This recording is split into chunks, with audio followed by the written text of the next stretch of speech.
नमस्कार दोस्तों, Akshar English academy के यूट्यूब चैनल पे आपका स्वागत है। मैं Rajneesh Kumar, English trainer and life coach. इस वीडियो में हम शुड के बारे में बात करेंगे। इसके पहले हम 3 मॉडल वर्ब्स के बारे में बात कर चुके हैं, कैन, कुड और कुड हैव। अगर वो वीडियो आपने नहीं देखा है तो जाकर के आप वो देखिए, तब आकर के आप शुड के बारे में पढ़िए, तभी आपको और भी बेहतरीन तरीके से आप इसको समझ पाओगे। ये नॉलेज बेस्ड वीडियो है, केवल यहाँ से आपको जानकारी मिल पाएगी, आपको इन्फॉर्मेशन मिल पाएगी। अगर आप इन सारे सेंटेंसेस की या आप इंग्लिश बोलना सीखना चाहते हैं, आप हमारे कोर्स को ज्वाइन करना चाहते हैं, तो आप हमारे कोर्स को के बारे में जानकारी ले सकते हैं। ये हमारा व्हाट्सएप नंबर है 9473830753। इस पे आप हाई लिख करके आप हमारे कोर्स के बारे में पूरी जानकारी ले सकते हो, जहां पर रोज आपको 45 मिनट इंग्लिश बुलवाने की प्रैक्टिस कराई जाती है। वहां पर हम अलग अलग एक्टिविटीज कराते हैं और पूरी तरीके से आपको इंग्लिश में बेहतर बना दिया जाता है। तो हम शुरू करते हैं शुड को। शुड का इस्तेमाल कहां पे किया जाता है? कोई काम करना चाहिए, इस अर्थ में हम शुड का प्रयोग करते हैं। क्या?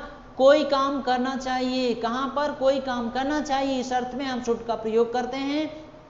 सलाह देने के लिए भी हम शुड का प्रयोग कर सकते हैं और शुड के साथ हम वर्ब की फर्स्ट फॉर्म का इस्तेमाल करते हैं। केवल अभी हमने कुड हैव जहां पे पढ़ा था, कुड हैव के साथ हम वर्ब की थर्ड फॉर्म यूज करते हैं, लेकिन शुड के साथ हम वर्ब की फर्स्ट फॉर्म यूज करते हैं। अब इसको हम एग्जाम्पल से समझते हैं। ये बिल्कुल आसान तरीका है। मुझे लगता है कि आप ये तरीका बिल्कुल आपको समझ में आ रहा होगा। यहाँ पे पहला सेंटेंस है, मुझे लगता है कि मुझे उससे बात करनी चाहिए। कोई काम करना चाहिए यानी शुड का इस्तेमाल करते हैं। बात करने के लिए हम टॉक शब्द का इस्तेमाल करते हैं। मुझे लगता है, I think I should talk to him. मुझे उससे बात करनी चाहिए। I think I should go there. मुझे लगता है मुझे वहां जाना चाहिए। I think you should not go there. मुझे लगता है आपको वहां नहीं जाना चाहिए।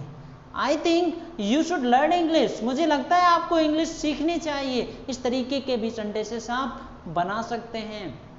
अगला सेंटेंस देखिए, तुम्हें अपना समय बर्बाद नहीं करना चाहिए। कोई काम करना चाहिए, शुड। नहीं करना चाहिए, should not.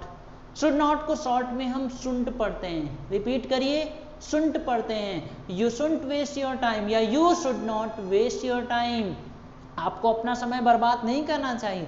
I should not waste my time, you should not waste your time, they should not waste their time. उनको अपना समय बर्बाद नहीं करना चाहिए। Your brother should not waste his time. आपको अपने भाई को अपना समय बर्बाद नहीं करना चाहिए। इस तरीके के और भी सेंटेंसेस आप बना सकते हैं। ठीक है, तरीका आपको यही है। आप अलग अलग वर्ब, अलग अलग सब्जेक्ट का इस्तेमाल करके आप बना सकते हैं। नेक्स्ट सेंटेंस है, तुम्हें थोड़ा आराम करना चाहिए। आराम करना, टेक रेस्ट करना चाहिए, should. You should take some rest. तुम्हें थोड़ा आराम करना चाहिए। I should take some rest. मुझे थोड़ा आराम करना चाहिए। I think we should take some rest. थोड़ा आराम कर लेना चाहिए। इस तरीके से हम शुड का इस्तेमाल करते हैं। ठीक है, अगला देखिए, हमें अपने बड़ों का सम्मान करना चाहिए। सम्मान करने के लिए हम रिस्पेक्ट शब्द का इस्तेमाल करते हैं। बड़ों के लिए हम एल्डर शब्द का इस्तेमाल करते हैं। काम करना चाहिए, कौन सा? सम्मान करने वाला। तो we should respect our elders. हमें अपने बड़ों का सम्मान करना चाहिए। Everyone should respect our elders. हमें हर किसी को अपने बड़ों का सम्मान करना चाहिए। छात्रों को शिक्षकों का सम्मान करना चाहिए। Students should respect teachers. छात्रों को शिक्षकों का सम्मान करना चाहिए। I should respect my teachers. मुझे अपने अध्यापकों का सम्मान करना चाहिए। ठीक है, अगला सेंटेंस देखिए, मुझे वहां क्यों जाना चाहिए। इंट्रोगेटिव सेंटेंस है। ठीक है, अब शुड आई गो देयर, क्या मुझे वहां जाना चाहिए। Why should I go there, मुझे वहां क्यों जाना चाहिए। अब जैसे ऊपर वाला है, हमें अपने बड़ों का सम्मान करना चाहिए, यहां पर अगर आप वाई लगा दो तो why should we respect our elders. हमें अपने बड़ों का सम्मान क्यों करना चाहिए। How should we respect our elders. हमें अपने बड़ों का सम्मान कैसे करना चाहिए। Why students should respect teachers. Students को टीचर्स का सम्मान क्यों करना चाहिए। How students should respect teachers. Students को टीचर्स का सम्मान कैसे करना चाहिए। इस तरीके से आप क्वेश्चन वर्ड भी आप बना सकते हैं। ठीक है, why should I go there, मुझे वहां क्यों जाना चाहिए। Why should you go there, तुम्हें वहां क्यों जाना चाहिए। Why should my father go there, मेरे पापा को वहां क्यों जाना चाहिए। Why should my brother go there, मेरे भाई को वहां क्यों जाना चाहिए। इस तरीके के और भी सेंटेंसेस आप बना सकते हो। Y should I learn English, मुझे इंग्लिश क्यों सीखनी चाहिए।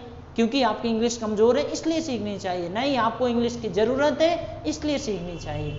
तो why should I learn English, मुझे इंग्लिश क्यों सीखनी चाहिए? शुड आई लर्न इंग्लिश, क्या मुझे इंग्लिश सीखनी चाहिए? Yes you should learn English, आपको इंग्लिश सीखनी चाहिए। इस तरीके के आपसे आप शुड का इस्तेमाल करेंगे। ये एक और तरीका है, ऐसे भी हम इस्तेमाल करते हैं जब आप बोलते हैं क्या हम अब निकलें, शुड वी लीव नाउ, क्या हम दरवाजा बंद कर दें, should I close the door, क्या अब मैं कहाँ जाऊँ, वेयर शुड आई गो, मैं अब क्या मैं दरवाजा बंद कर दूं, should I close the door, क्या मैं विंडो बंद कर दूं, should I close the window, क्या मैं लाइट बंद कर दूं, should I switch off the light, क्या मैं फैन चला दूं, should I switch on the fan. इस तरीके से भी हम शुड का इस्तेमाल करते हैं। मतलब वही है, क्या मुझे दरवाजा बंद कर देना चाहिए, ना कह के हम कहते हैं क्या मुझे दरवाजा बंद कर दूं या क्या मैं दरवाजा बंद करूं। ये थोड़ा इसमें थोड़ा हम एक परमिशन मांगते हैं, इस तरीके से भी हम यूज कर सकते हैं। ठीक है, हमें उम्मीद है आपको ये समझ में आ रहा होगा। आप सेंटेंस जरूर बनाइए, घर पे आप बोल बोल के प्रैक्टिस करिए और कुछ एक दो सेंटेंसेस को आप कमेंट करके भी आप नीचे बनाने की कोशिश करिए। इंग्लिश सीखना बहुत आसान है। इंग्लिश सीखने के लिए खास करके दो चीज़ों की ज़रूरत होती है। पहली चीज़ इंग्लिश का कंटेंट और दूसरी चीज़ इंग्लिश की प्रैक्टिस।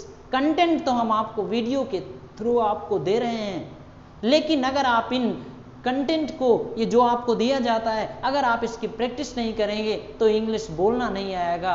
ठीक है, इंग्लिश बोलना बोलने से आता है, उसके लिए हमें प्रैक्टिस करनी पड़ती है। और अगर आपको घर पे प्रैक्टिस करने का माहौल नहीं मिलता है तो हम आपको भरोसा दिलाते हैं, ये कोर्स ज्वाइन करने के बाद आप अपनी इंग्लिश को पूरी की तरह से आप अपनी इंग्लिश को बदल सकते हो। तो कमेंट करके मुझे बताइए ये वीडियो कैसा लगा, और हम आपसे अगले वीडियो में मिलते हैं। लगातार सीखते रहिए, अपने आप को बेहतर बनाते रहिए। हम मिलते हैं आपसे अगले वीडियो में।